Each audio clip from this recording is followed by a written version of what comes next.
या लेक्चरमध्ये आपण एलिमेंट्स ऑफ फाईल विषयी माहिती बघणार आहोत। तर मित्रांनो, ज्या मुद्द्यावर आपण आज माहिती बघणार आहोत ते आहेत methods of material cutting, introduction of filing, material of file आणि एलिमेंट्स ऑफ फाईल या चारही मुद्द्यावर आपण आज माहिती बघणार आहोत। मित्रांनो, मटेरियल कटिंग हे 3 प्रकारे केले जाते।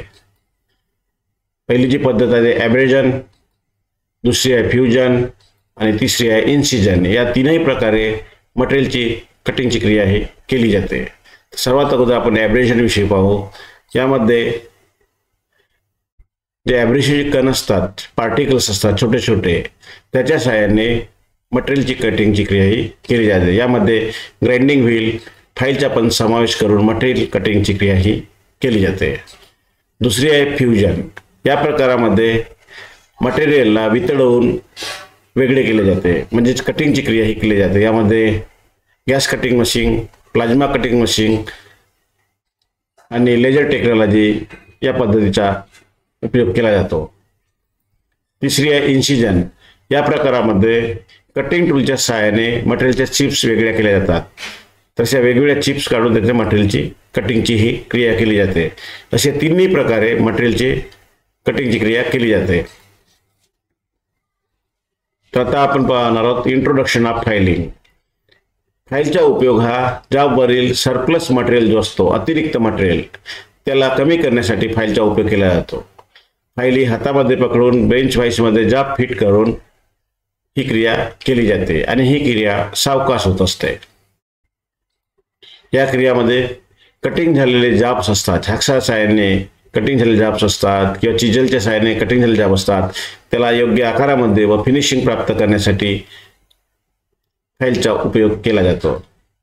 तसेच फाईलने योग्य प्रकारची फिनिशिंग प्राप्त करायची असेल, योग्य आकार आणायचा असेल किंवा योग्य साईजमध्ये आणायचा असेल तर फाईलची ही क्रिया केली जाते। आता आपण बघणार आहोत मटेरियल ऑफ फाईल। फाईल ह्या कोणत्या कोणत्या धातूपासून तयार केली जाते याविषयी माहिती बघणार आहोत।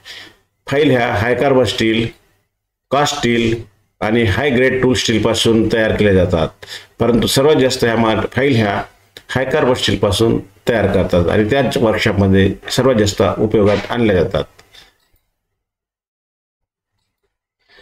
नंतर बघणार आहोत आपण एलिमेंट्स ऑफ फाईल। फाईलचे कोणते कोणते भाग आहेत व त्यांचा काय उपयोग असतो याविषयी माहिती बघणार आहोत। तर सर्वात अगोदरचा जो भाग आहे तो टिप ऑर पॉइंट। फाईलचा शेवटचा जो भाग असतो याला टिप ऑर पॉइंट असे म्हटले जाते। याचा उपयोग जॉबवर जो काळापण असतो आणि चिप्स असतात ते हटविण्यासाठी याचा उपयोग केला जातो। त्याच्यानंतर आहे फेस ऑर साइड। हा जो पृष्ठभाग असतो याला फेस असे म्हटले जाते।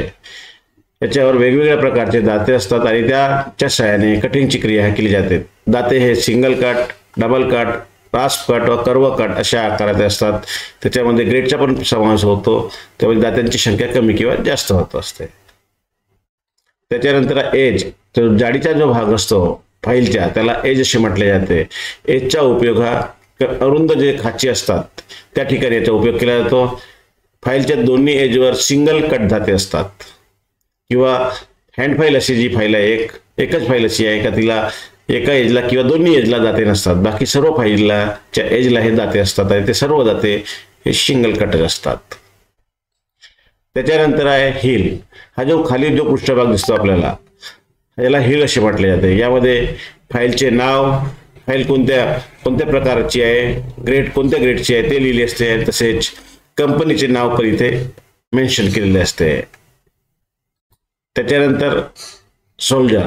हा जो भाग आहे हा निमुळता जो भाग असतो, टँककडे होणारा निमुळता भाग, याला शोल्डर असे म्हटले जाते।